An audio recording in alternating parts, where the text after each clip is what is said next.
Hey everybody, welcome back to my blog at April Miller Coaching. This is April Payne, formerly Miller, and I have helped many people like you balance stress, organize your life, and helping you become the best version of yourself. Today we're going to talk about a topic that I think is everybody's favorite, and that is eating out, because that's reality, right? We can't always avoid eating out. We have to be real. So I have 7 tips to help you when going to a restaurant. These are tips that I have tried myself. These are some new tips that I have not tried. Try them, see how they work.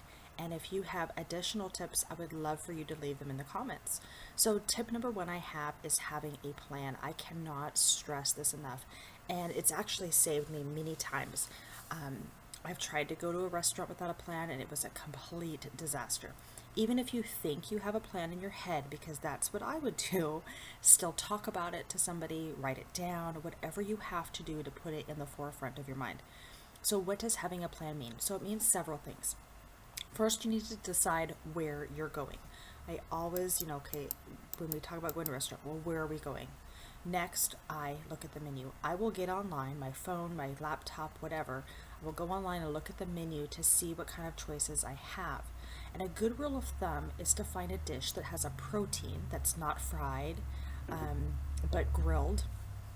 To find a healthy carb, which was not French fries, and a vegetable. However, with your vegetable, you need to ask how it's cooked if you're going to have like the mixed veggies or the green beans. Most places are going to soak it in butter and oil. I know it tastes good, but it will turn to fat fast in your body if you have too much fat. Instead, ask for the veggies to be steamed, and then if you want to add butter, just ask for it on the side, and that way you're in control of how much you put on. By the way, you don't need a whole lot. A teaspoon is totally plenty, I promise you. Step number 2 is to think ahead. So if you know you're going to be tempted to have that bread basket that's in the middle of the table that's just nice and warm and smells great, then eat a light lunch or just eat clean foods for breakfast, lunch, and your snacks that day. I'm not giving you permission to go overboard, just to be mindful.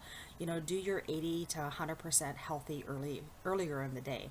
Also, make sure you're drinking lots of water before you go, and please, please, please do not go to the restaurant hungry or starving. That is when we make the poorest choices. Been there, done that just recently. Step 3, be deliberate when ordering. This goes back to what I mentioned in tip number 1.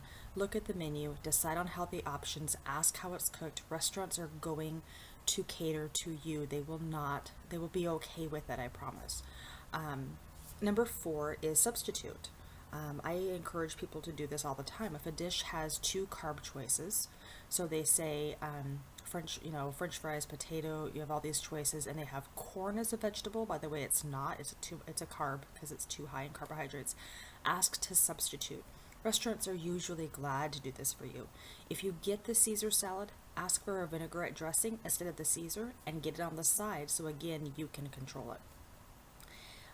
Tip number 5 is to control your portions. This one is seriously my weakness. The best thing for us to do in a perfect world is to ask for a doggy bag or box when you get your meal right away, right? So you can only eat half.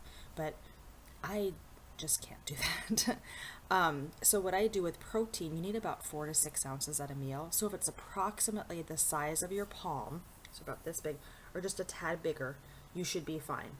A half cup of carbs is the best, and that's about your fist. And veggies like green leaf salad, well, eat as long as it's not drowned in dressing. And when I say a green leaf salad, or like a Caesar salad, I'm not taking into consideration cheese or croutons or olives or any of the fixings. I'm totally just talking about the veggies themselves. Tip number 6 is to eat slowly. You want to enjoy your bites. You want to take don't rush. Basically what that is, because if you're on the go and you're eating, and I know we've all been there, I did it last night in my car as I drove home, I totally get it, your stomach may not recognize that it's full. And then tip number 7 is choose a restaurant that caters to children. Try getting the small portions if you can.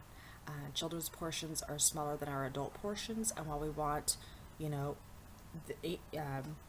good servings for our money. Those servings are typically 3 to 4 times as much as we really should have. Anyways, I hope those tips helped you, and enjoy your next time when you go out to a restaurant. And again, if you have any additional tips, be sure to leave them in the comments below. Thanks.